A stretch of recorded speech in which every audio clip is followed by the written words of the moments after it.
Bonjour et bienvenue pour ce nouveau webinaire des Jeudis Catifs. Nous sommes ravis de vous accueillir aujourd'hui. C'est donc le second rendez-vous de ce dispositif qui est en contrat 4. Et donc, je suis Emmanuelle Fauvet, directrice des partenariats au sein de Librairie EMLS. Et vous voyez qu'aujourd'hui, je suis accompagnée de Claire et de Marie-Ange qui vont animer ce second webinaire pour vous aider à comprendre l'intégralité du dispositif lycée, reprendre en fait des éléments d'information que vous n'avez pas ou peut-être ou qui ont besoin d'être davantage explicités. Et donc, dans un premier temps, il y aura une présentation d'un certain nombre de points. Et puis, la seconde partie du webinaire sera consacrée à des questions et des réponses. Et on vous invite à utiliser le chat pour partager vos réflexions et partager les questions que vous pourriez avoir et qu'on adressera sur la seconde partie du webinaire. En quelques mots, Librairie EMLS, donc nous sommes un libraire scolaire, papier et numérique, très positionné sur le numérique, donc à la fois les manuels scolaires numériques, mais aussi les ressources numériques éducatives. Et nous sommes le partenaire de la région Sud Provence-Côte d'Azur. Et c'est à ce titre que nous vous accompagnons aujourd'hui. Claire et Marie-Ange vont se présenter. C'est elles qui répondent à toutes les questions que les établissements peuvent avoir dans le déploiement et l'animation du dispositif. Et donc, voilà, nous sommes avec elles sur ces 30 premières minutes pour un retour en images et en concept sur le dispositif lycée. Bonjour à tous, merci de votre présence. Je suis donc Marie-Ange, je suis la responsable du support et effectivement en charge de répondre et de vous accompagner sur tout ce qui concerne les manuels numériques et le dispositif de la région Sud, que ce soit par téléphone, par mail, pour que vous puissiez au mieux être présent avec vos élèves et ces nouveaux fonctionnements. Bonjour à tous, merci pour votre présence. Je suis Claire, chef de projet Région Sud chez Librairie EMLS et chargée de support dans l'équipe de Marie-Ange que j'accompagne au quotidien dans ses missions d'accompagnement et de support aux établissements. Alors, on va revenir sur le dispositif. Donc, ce dispositif existe depuis 2019. Il a été mis en place en 2019 par la région Sud. L'objectif était donc de permettre à chaque lycéen d'être équipé d'une tablette qu'ils reçoivent à leur arrivée en seconde et d'équiper également les enseignants afin qu'ils puissent avoir des manuels numériques et des ressources numériques éducatives qui permettent d'enrichir les cours. Donc, comme l'a dit précédemment Emmanuel, la librairie EMLS accompagne la région Sud dans ce dispositif et dans ce déploiement, que ce soit aussi bien au niveau de l'acquisition des manuels numériques, des ressources numériques, mais aussi après au niveau du support et de l'accompagnement pour la prise en main de ces manuels et ressources au sein des établissements. Donc, il y a différents moyens pour nous, pour vous accompagner. Le webinaire d'aujourd'hui en fait partie. Et l'idée est de refaire le point sur les différentes bases qu'il peut y avoir. Alors, on va reprendre tout d'abord quelques petits repères.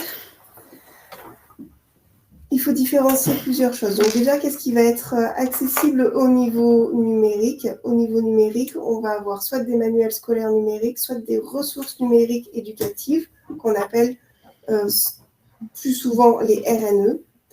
Donc, un manuel scolaire numérique, ça va souvent, il a son équivalent en papier.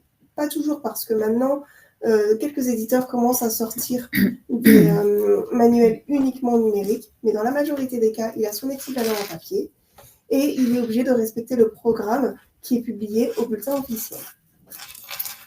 En parallèle de cela, il y a ce que l'on appelle donc les fameuses RNE, où là, ça va être un ensemble de ressources dont le contenu, donc ça peut être des contenus numériques, ça peut être des outils qui vont en fait soit correspondre à un programme ou alors être vraiment en complément tels que les banques de ressources ou encore des exercices d'entraînement. On peut avoir des thèmes aussi totalement transverses tels que le thème de l'orientation.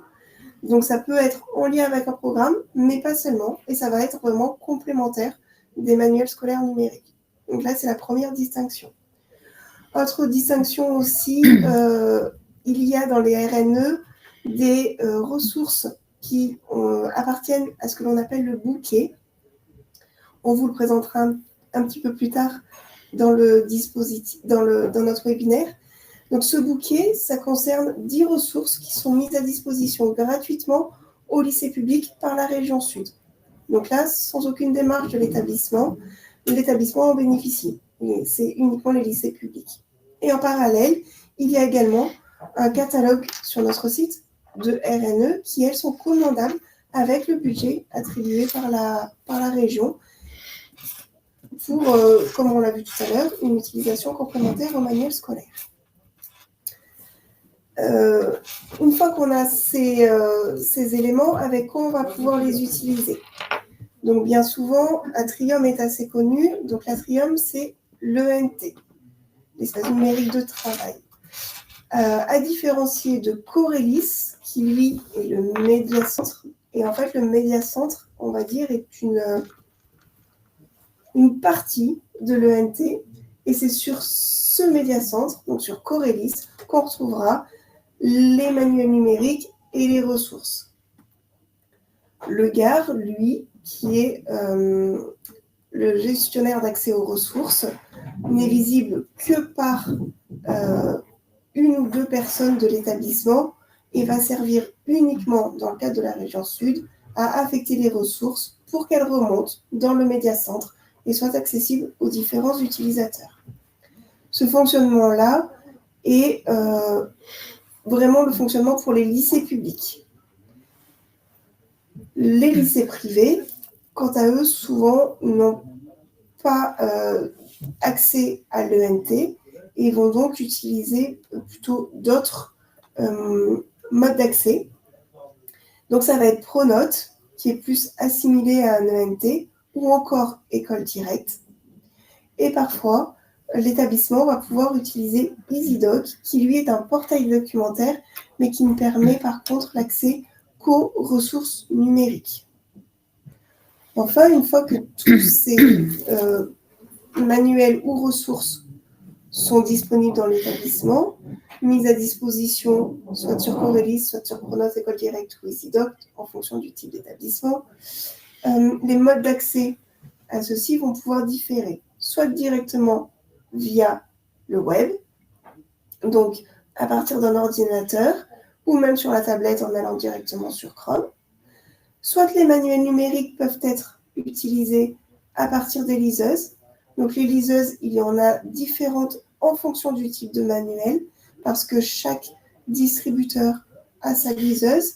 Donc en général, on en compte 6 différentes. Ça va être ce que l'on appelle, il y a la liseuse bibliomanuelle, Flex, Max, Lib, Educadoc et le livrescolaire.fr. Donc,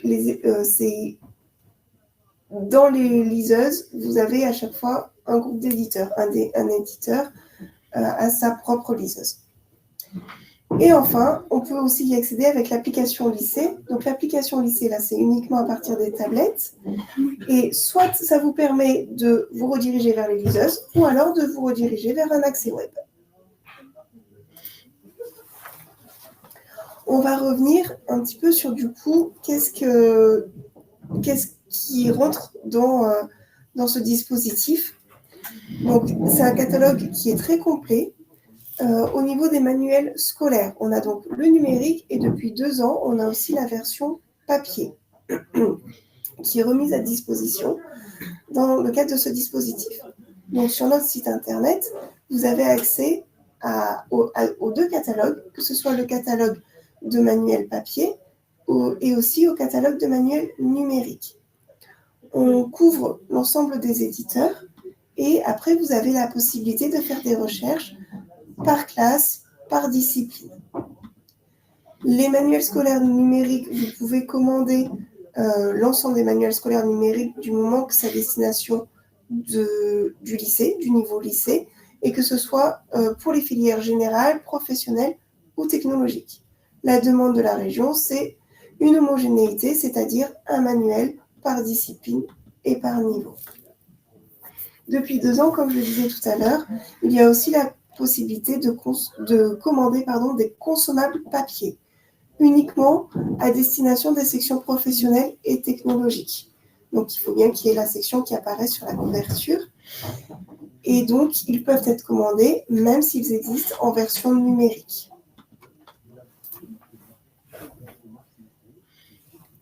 On va reprendre un petit peu le cheminement de comment ça se passe pour utiliser les manuels scolaires numériques, du début jusqu'à ce que ça arrive vraiment à l'utilisateur. Donc, vers juin, il y a au sein des établissements les enseignants qui vont se concerter et qui vont faire remonter leurs besoins par matière à la personne qui est en charge des commandes. Donc, ça peut être par exemple le gestionnaire de l'établissement. Et donc, il faut remonter leurs besoins. Le gestionnaire, lui, va voir si c'est cohérent avec la dotation budgétaire et il va pouvoir passer commande.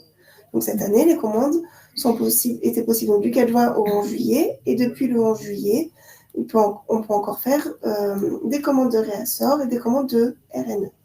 Les commandes sont possibles jusqu'au 30 novembre. Donc, il y a encore du temps. Une fois que la commande de l'établissement est passée, nous, on les reçoit. On fait une analyse pour voir si tout est bien cohérent. On fait un retour s'il y a des nouvelles éditions pour vous proposer, savoir si vous en aviez connaissance et que c'est volontaire que vous ayez pris l'ancienne édition. Voilà, pour vous faire vraiment les choix. Une fois que nous, on a la confirmation, on va passer les commandes auprès des éditeurs. Les éditeurs vont les livrer aux établissements, donc par l'UAI, en fait, c'est reconnu, ils vont livrer les différentes licences aux établissements. Et en ce qui concerne les manuels scolaires, ça va remonter, alors pour les lycées publics, automatiquement sur Corélis, sans aucune action de votre part. Et donc, les enseignants auront accès à l'ensemble des manuels élèves et enseignants de toutes les matières qui ont été commandées par l'établissement. Et les élèves auront accès à l'ensemble des manuels de son niveau. Donc, un élève de seconde verra tous les manuels de seconde commandés par son établissement. Comme ça peut faire une quantité un peu importante et qu'il ne suit pas tout, il a la possibilité de mettre ce qu'il utilise réellement en favori. Et comme ça lui évite d'avoir un trop gros nombre de manuels à parcourir. Donc là, c'est accessible sur les tablettes mises à disposition par la région et aussi via un PC. Il est possible de télécharger ces manuels scolaires sur les tablettes, ce qui permettra du coup une consultation et une utilisation hors ligne via les liseuses. En revanche, la première utilisation doit toujours se faire via le web ou ouvrir la liseuse pour que, une fois qu'on passe par la liseuse, il y ait la reconnaissance de l'utilisateur et qu'il soit bien identifié. Pour les consommables papier, une partie est un petit peu similaire, donc on a toujours cette phase de concertation des enseignants pour recenser les besoins par matière et ensuite transmission à la personne en charge des commandes, souvent à nouveau le gestionnaire, voir si c'est cohérent avec la dotation budgétaire. La commande nous parvient, même étape de vérification, d'interrogation s'il y a des nouvelles versions. On passe commande auprès du fournisseur qui, lui, va nous les livrer directement au sein de notre entrepôt. Là, on va vous les préparer et vous les expédier à la date de rentrée quand les commandes se font l'été et autrement au fil de l'eau quand ça arrive après la rentrée. Et ensuite, l'établissement procède à la distribution de ces consommables aux élèves. Alors, on va passer sur le volet des RNE, des ressources numériques éducatives. Librairie UMLS propose un large choix, donc un catalogue assez important. Vous avez 85 ressources qui sont disponibles sur 12 thématiques diverses et variées. Le bouquet dont parlait Marie-Ange, qui est mis à disposition des lycées publics, contient 10 ressources qui sont également commandables à part pour les lycées privés qui ne bénéficient pas du bouquet. Et il y a en plus 75 ressources dans notre catalogue qui sont directement commandables sur la dotation budgétaire mise à disposition par la région.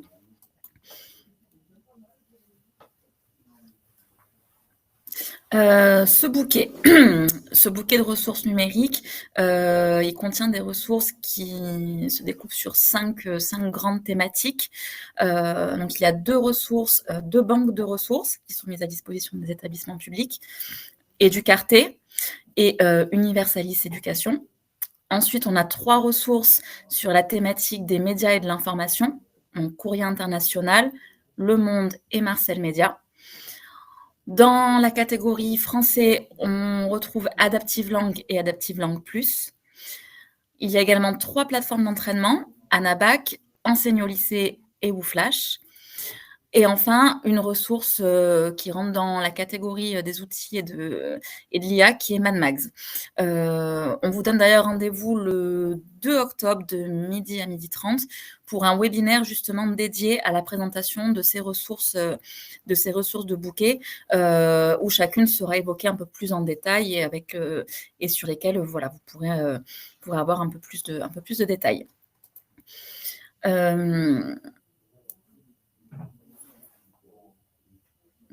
Au niveau de notre catalogue de ressources commandables, on retrouve 12 grands thèmes. On a donc les banques de ressources, les ressources principales qui sont commandées, ça va être BPI Books, Histoire à la carte, mais il en existe bien évidemment d'autres. On a également des bibliothèques numériques qui vont donner accès à des collections de différents documents ou de ressources multimédia, comme ScholarVox CDI ou Sondo. On va avoir des ressources dédiées à l'éducation aux médias et à l'information qui vont éduquer les élèves à utiliser de façon critique l'information et avoir un autre regard dessus. On peut par exemple citer Arrêt sur image ou Spicy Educ, qui sont les ressources les plus commandées chez nous sur cette thématique. On va avoir également des ressources de presse, donc dans la catégorie médias. Alors, ça peut être des références généralistes ou plus spécialisées, comme notamment BriefMe ou Europresse. On propose également des ressources de français, de langue étrangère ou de FLE. On peut citer Projet Voltaire, Disque Edito, Lingua Attack ou Maikao. On a également des ressources dédiées aux mathématiques, à la physique et à l'informatique, comme Edumedia, comme MathLive. Des ressources multimatières, ce qu'on appelle donc dédiées aux sciences transversales, comme Cabrilog, comme Mascotte. On peut également retrouver des plateformes d'entraînement qui vont aider les élèves à s'exercer, à progresser, à s'évaluer, comme EduMalin ou comme Quick.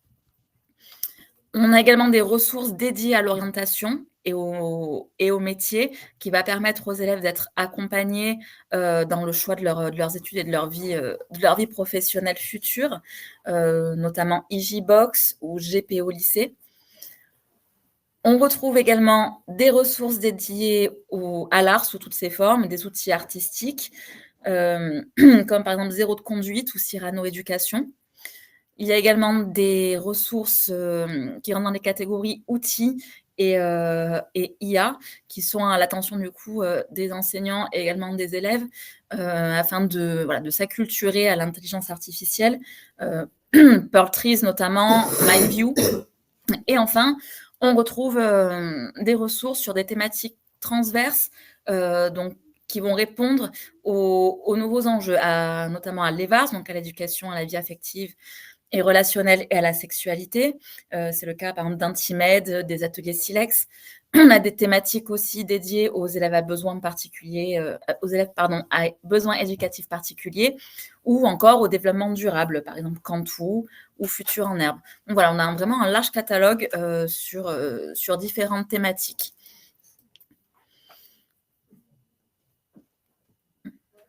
Alors un petit zoom sur comment ça se passe à partir du moment de la commande jusqu'à votre accès aux ressources, un peu comme Marion, je vous l'ai expliqué pour les manuels et pour les consommables.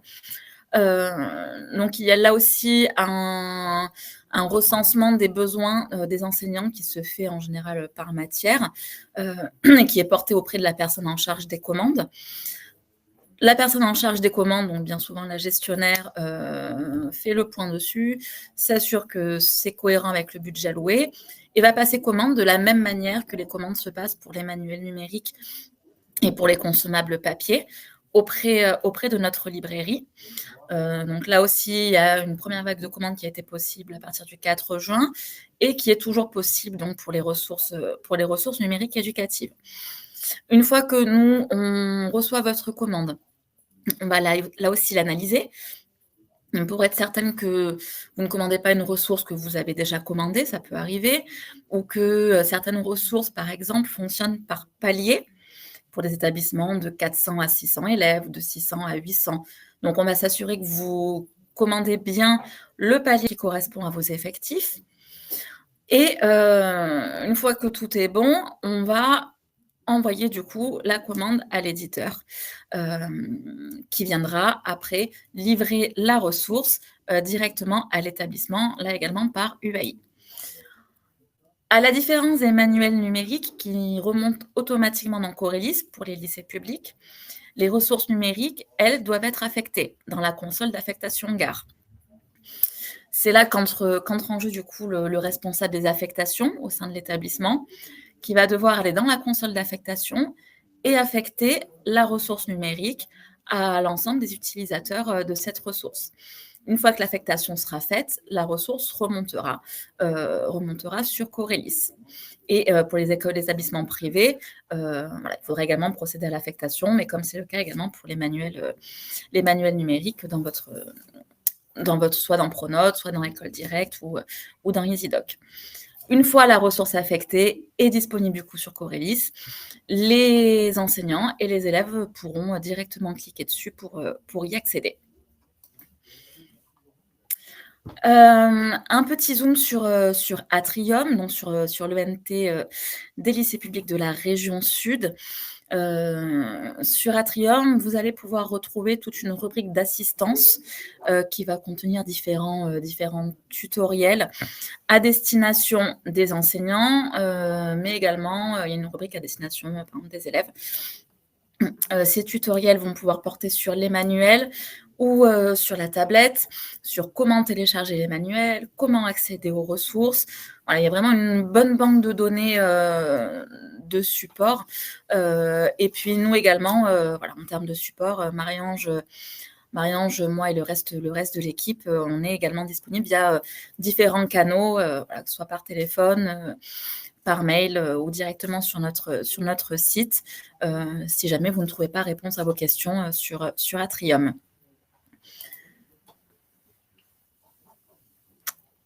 Et enfin, la région Sud vous propose également de retrouver de façon trimestrielle une newsletter qui est mise directement en ligne sur Atrium et qui va regrouper l'essentiel de l'actualité du dispositif. Donc, il vous suffit de vous connecter sur Atrium pour y accéder. Et également, comme on fait aujourd'hui, donc des webinaires dédiés, que ce soit à destination de la communauté pédagogique administrative et également aux parents et aux élèves de seconde. C'est organisé toute l'année. Nos webinaires sont également enregistrés et disponibles en replay sur YouTube. Et là, par exemple, donc on organise, vous l'avez vu, les jeudis catifs. On en est déjà au 2e webinaire, puisqu'il y a eu un premier webinaire sur les nouvelles ressources au catalogue. On a celui-ci et on se retrouvera le 2 octobre pour présenter les ressources du bouquet et le 9 octobre pour un webinaire dédié cette fois-ci aux parents d'élèves de seconde et aux élèves de seconde. Est-ce que vous avez des questions ? Alors peut-être en attendant les premières questions, il y a quand même des questions qui reviennent fréquemment et notamment celle de en fait, je ne vois pas ma ressource dans mon environnement. Qu'est-ce qui peut expliquer qu'on ne voit pas une ressource ?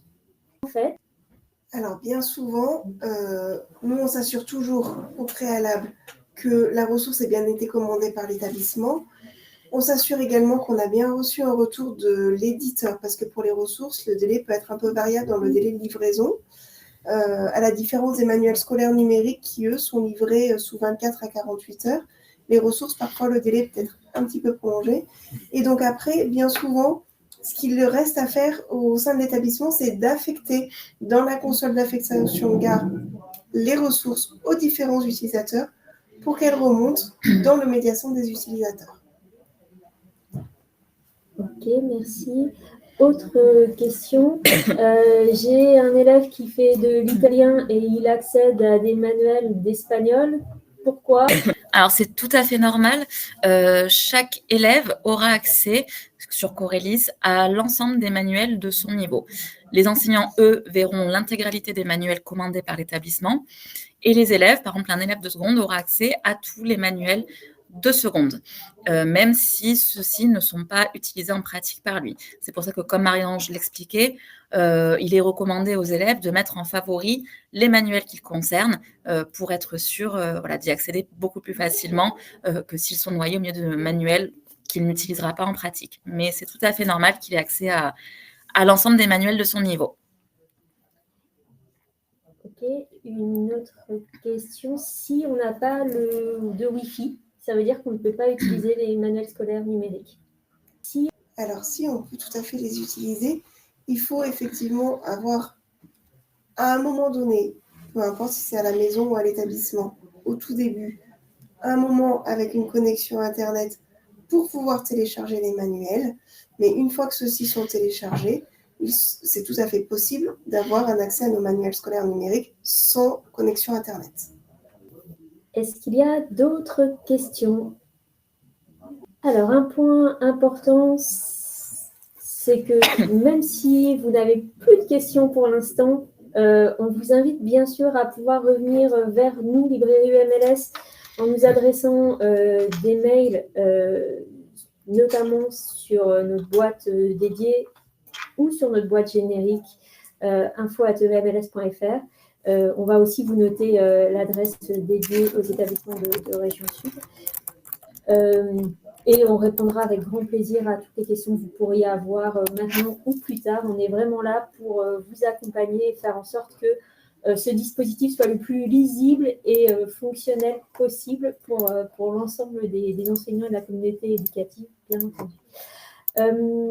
Ce webinaire, vous l'avez compris, est enregistré et sera disponible en replay. Et donc, on vous invite vraiment à le partager avec vos collègues qui n'auraient pas pu être présents, et notamment vos nouveaux collègues qui peuvent découvrir en fait le dispositif en région Sud-Provence-Alpes-Côte d'Azur.